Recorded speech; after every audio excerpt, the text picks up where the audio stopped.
ሰላም ሰላም ዳብሮድ ስቴሽኖች ነን።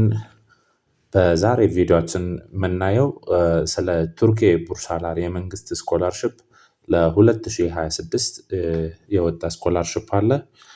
ስለሱ የምናይ ይሆናል።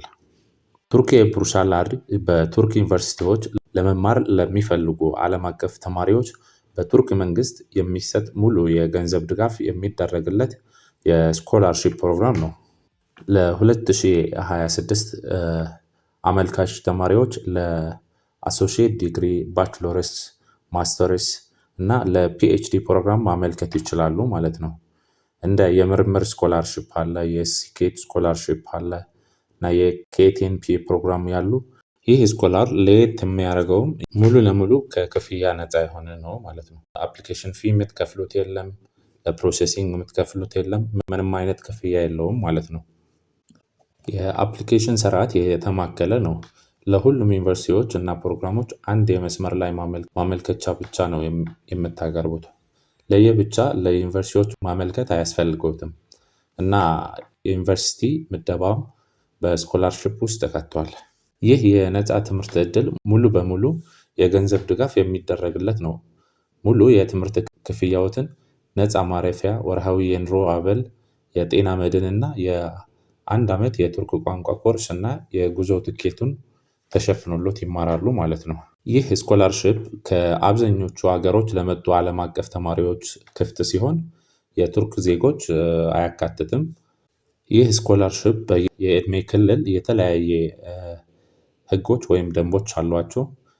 እነዚህን ደግሞ ከ21 ዓመት በታች ከሆኑ ለባችለር ነው፣ ከ30 በታች ለማስተርስ እና ከ35 በታች ለፒኤችዲ ፕሮግራሞች ማመልከት ይችላሉ ማለት ነው። ይህን ስኮላር አፕላይ የምታደርጉት ጥሩ የትምህርት ውጤት ሊኖራችሁ ይገባል። ለባችለርስ 70 በመቶ ያክል እና 75 በመቶ ወይም ከዚያ በላይም ለማስተርስ እና ለፒኤችዲ ፕሮግራም በተለይም የህክምና ፕሮግራሞች ከፍተኛ ውጤት ያስፈልጋቸዋል። ለእነዚህ የሚያስፈልጉ ሰነዶች ቫሊድ የሆነ ፓስፖርት፣ የአካዳሚክ ሰርቲፊኬቶች፣ ሞቲቬሽናል ሌተር እና ሪኮሜንዴሽን ሌተርም የሚያስፈልጉ ይሆናል። እነዚህም አፕላይ ስታደርጉም እንደ ዩኒቨርሲቲ የሚለያይ ሲሆን የላንጉጅ ፕሮፊሽንሲ የሚጠይቁትም አይጠይቁትም ይኖራሉ ማለት ነው። እንደምትመርጡት አይነት ፊልድ ይለያል ማለት ነው።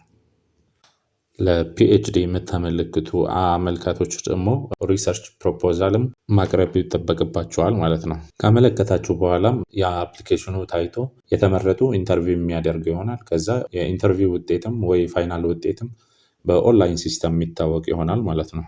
ይሄ ስኮላርሺፕ አፕላይ ለምታደርጉት አፕሊኬሽኑ የሚከፈተው በጃንዋሪ 10 2026 ሆነው ዴድላይኑ ፌብርዋሪ 20 2026 ይሆናል ማለት ነው። ስለዚህ ቀድማችሁ አፕላይ እንድታደርጉ ይመከራል። በዲቴል ማየት እና አፕላይ ለማድረግ ለምትፈልጉት ኦፊሻል ሊንኩ ዲስክሪፕሽን ላይ እናስቀምጥላችኋለን። ገብታችሁ አፕላይ ማድረግ ትችላላችሁ። ለዛሬ የያዝነው ቪዲዮአችን ይሄን ይመስል ነበር። ለሌሎች አፕላይ ለማድረግ ለሚፈልጉትም እንዲደርሳቸው ላይክ፣ ሼር፣ ሳብስክራይብ ማድረጋችሁ አትርሱ። በቀጣይ ቪዲዮ እስከምንገናኝ ቸር ቆዩ።